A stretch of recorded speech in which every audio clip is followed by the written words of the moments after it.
The velvet box opened with a soft click, and the air in the restaurant seemed to still. Golden light from the chandelier above spilled across the table, catching the gem inside and making it glimmer like it had been waiting for this exact moment. I stared at it, my breath stuck in my chest. It wasn't just a ring. It was the ring. A thin band of yellow gold, worn smooth at the edges from years of use, holding an oval emerald surrounded by tiny diamonds. I knew it instantly, down to the smallest scratch on the band, because I had lived my entire childhood watching it on my mother's hand. I also knew where it was supposed to be, 6 feet underground, buried with her 12 years ago. Daniel was on one knee, his face glowing with excitement. "Alessi," he said, voice steady but soft, "will you marry me?" The restaurant erupted into murmurs. A woman at the next table nudged her friend, smiling at us. Somewhere behind me, someone whispered, "Say yes." But my mind was far away. I wasn't seeing Daniel's proud smile or the way the candlelight flickered against the wine glasses. I was back at the cemetery, the day of the funeral, watching that very ring disappear into the darkness of the coffin as the earth covered it forever. Daniel's hand trembled slightly as he held the box open. I realized I hadn't answered. His smile wavered. "Well," he whispered, half teasing, half anxious. I forced myself to nod. My voice came out thin, not my own. "Yes." Applause broke out around us, chairs scraping, people clapping like they'd been part of the moment. Daniel slid the ring onto my finger, and a rush of cold spread through me as the metal touched my skin. He kissed my hand, and everyone around us cheered louder. But under the noise, I heard only the pounding of my heart. Dinner was served, though I couldn't remember later what I ate. My fork moved, my lips curved in the right places, but my eyes kept falling to the ring. I twisted it slowly, pretending to admire it, when all I was doing was checking for proof that I wasn't losing my mind. And there it was, the tiny nick near the underside of the band. My mother had told me once she got it when the ring caught on a kitchen counter. That same imperfection was now against my skin. Daniel raised his glass. "To us," he said warmly. "To forever." I clinked my glass against his and managed a smile. "Forever," I whispered. Later, as we walked home through the chilly night, Daniel squeezed my hand, his joy radiating through every step. To anyone passing us on the street, we probably looked like the perfect couple, newly engaged, glowing with happiness. But my body felt heavier with each step. Inside my apartment, he set a bottle of champagne on the table and began humming as he untied his tie. I slipped into the bathroom and shut the door. Under the harsh fluorescent light, I held up my hand. The emerald caught the light, deep green fire flashing under the surface. My stomach turned. I pressed my palm against the cool sink, trying to steady myself. "This isn't possible," I whispered. Unless someone had taken it." I splashed cold water on my face and forced myself back into the living room. Daniel handed me a glass of champagne, smiling with boyish pride. I wanted this night to be unforgettable. I lifted the glass, studying his face. "Where did you get this ring?" His eyes flicked down to it, then back up to me. For the briefest moment, his expression faltered. Then he smiled, casual, controlled. "It's a family heirloom," he said smoothly. "Thought it was perfect for you." A chill ran through me. I knew every heirloom in his family. I had spent years with them. This was no heirloom of theirs. I raised the glass to my lips and took a long swallow to hide the tremor in my hands. Daniel's eyes never left me, as if measuring my reaction. That night, when he finally fell asleep beside me, I lay awake staring at the ceiling. My hand rested on my chest, the emerald pressing cold against my skin. I had one question, sharp and relentless, that refused to leave me. Who opened my mother's grave? The next morning, I couldn't take my eyes off the ring. Sunlight streamed through the curtains, catching the emerald and making it glow unnaturally bright. Daniel was still asleep, breathing evenly beside me, his arm draped across my waist like nothing in the world was wrong. But I knew better. I slipped out of bed, careful not to wake him, and sat at the kitchen table with my phone. My hands shook as I scrolled through old photos on my laptop. There it was, My mother smiling at a family barbecue, the same emerald glinting on her finger. No doubt remained. It was hers. I couldn't eat. I couldn't think straight. By noon, I had made up my mind. I pulled on a dark coat, wrapped a scarf around my neck, and drove to the cemetery. The air was crisp, the sky heavy with grey clouds, and the rows of headstones stretched endlessly before me.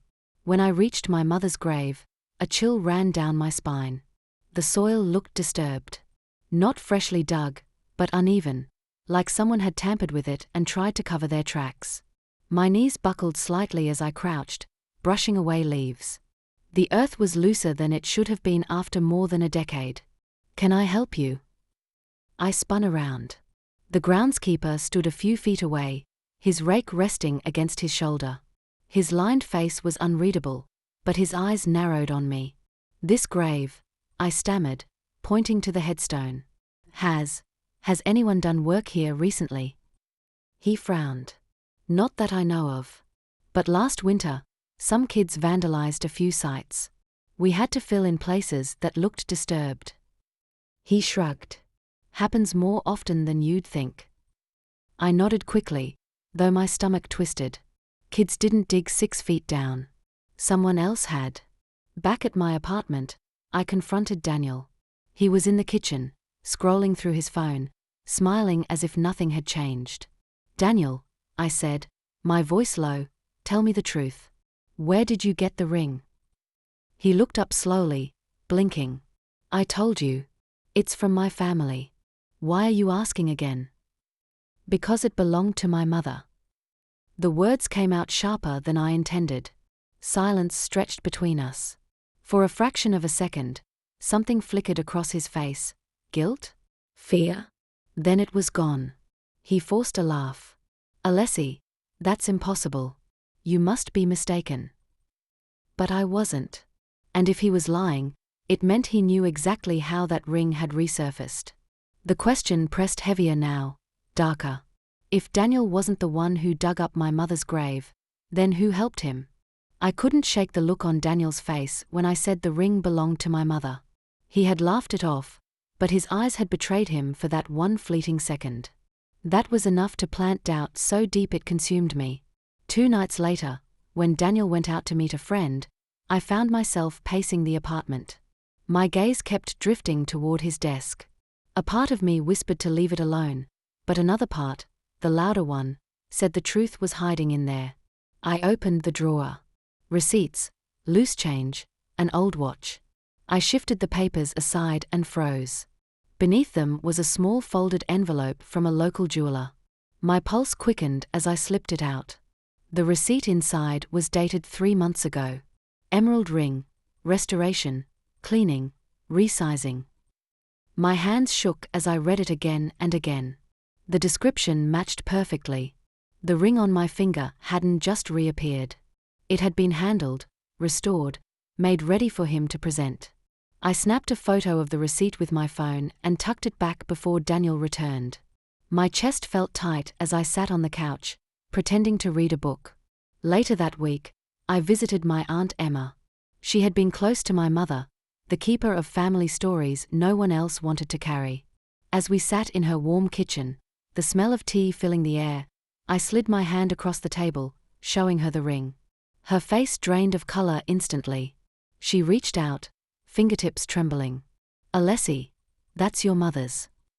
"I know," I whispered. "But Daniel says it isn't." Emma's eyes flicked away, guilt pooling there. She hesitated before speaking. "Months ago, Daniel asked me about the grave. He wanted to know where exactly your mother was buried. I thought it was strange, but he said he wanted to do something special for you." She shook her head. "I didn't realize he'd actually." She stopped, her voice breaking. Anger burned in my chest, but beneath it was something worse, betrayal tightening like a knot.